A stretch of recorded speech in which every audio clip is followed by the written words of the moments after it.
Hello, YouTube. This is Matthew. Um, this is a vlog that I'm making at the last minute. Um, but I wanted to make a vlog this week because I missed last week's. Um, and today, I want to talk about poetry. Um, and I want to talk about poetry just because of how important it is to me. Um, Although I suppose I'd have to make a confession that poetry scares me. Uh, and by that I mean I'm hesitant to read it because I'm so in awe of poetry, and I'm always worried that I'm gonna read it and just it's all gonna go over my head, and I'm gonna feel like a like an idiot, and I'm not gonna get anything out of it. Um, but nevertheless, poetry still has a sway over me, and I do enjoy reading it. Um, and more than that, whenever I listen to music, it's always the words that have the greatest effect on me. Um, I mean, music is very important as well, but I'm just the kind of person that it's the lyrics um, of a song that uh, move me the most. I'm a words guy. I'm a literary person. Um, well, literary people. That's a silly phrase, but that's just my turn of mind, right? I think in words, um, and I consider myself to be something of a writer. Um, and poetry is just, I don't know. I mean, at some level, it's to talk about it is to uh, lose something of its prestige and power. Um, but I just take poetry to be a way to express the unexpressible. Um, I take it to be a uh, a way to use language in a very precise manner.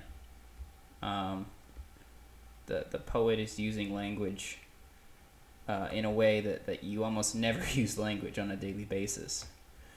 Um, and the poet is using language in that precise and specific way to convey a feeling, an idea, an experience uh, to the reader or the listener.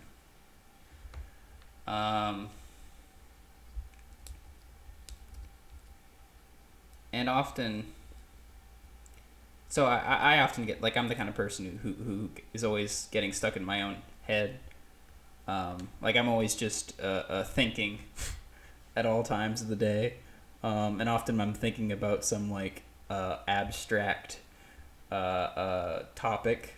Um, you know, everyone knows I'm a huge philosophy nerd, so I'm just off in my own head thinking about um, whether consequentialist or morality or deontological morality is superior. Um, Consequentialist is the answer, by the way. But so I'm very like Apollonian, I think, in my um, uh, kind of day to day life. Um, but poetry is the corrective for that for me.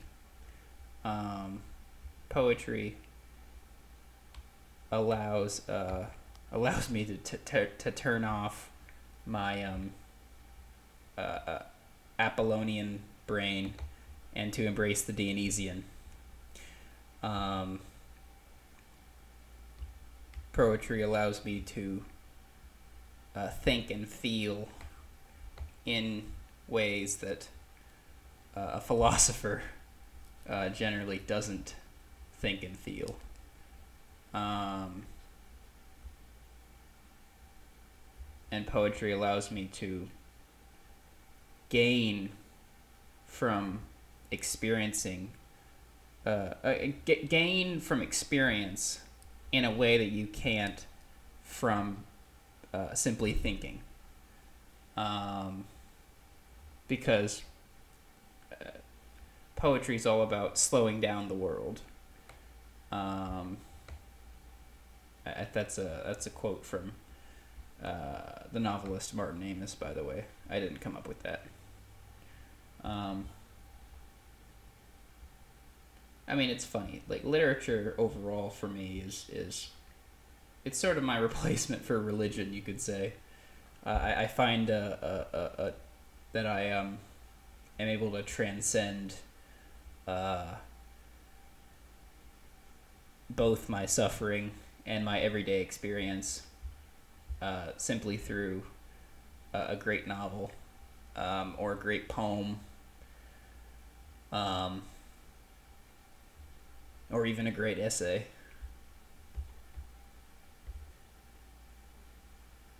I don't know.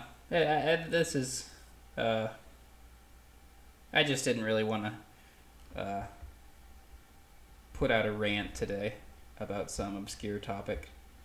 I wanted to talk about poetry. It's how I was feeling. The Dionysian was demanding to be heard, or demanding to be listened to, and actually. And so, because of that, I am going to share a poem that I wrote a couple years ago. It's probably one of the best poems I've ever written.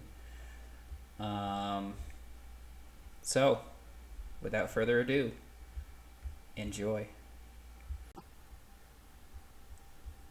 My friend the poet uses phrases like "to hell and back," or "blessed be the meek."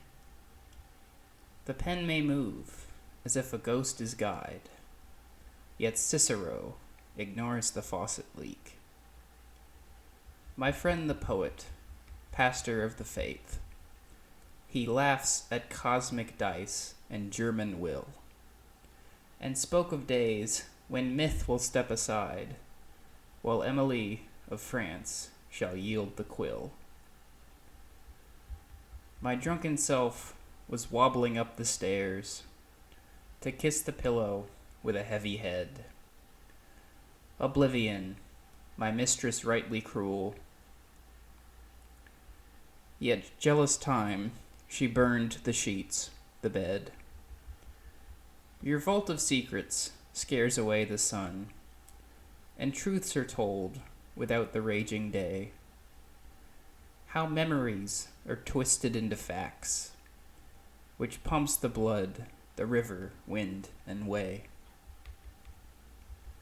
To close your eyes at night while dreaming still, as if your partner cheats with Brother Grimm, is sharing laughter with the grinning moon, and marching softly to the battle hymn. The snow may fall around your mother's grave, yet trees can catch the snow inside the palms. A baby's cries were heard across the hall, and out the door went I to carry alms. My neighbor welcomed me with choppy shouts, because her daughter's sobs were drills in ice.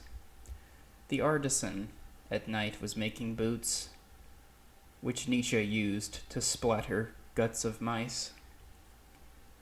My father's dad was told that due to fate, he had to wear the jacket with the star.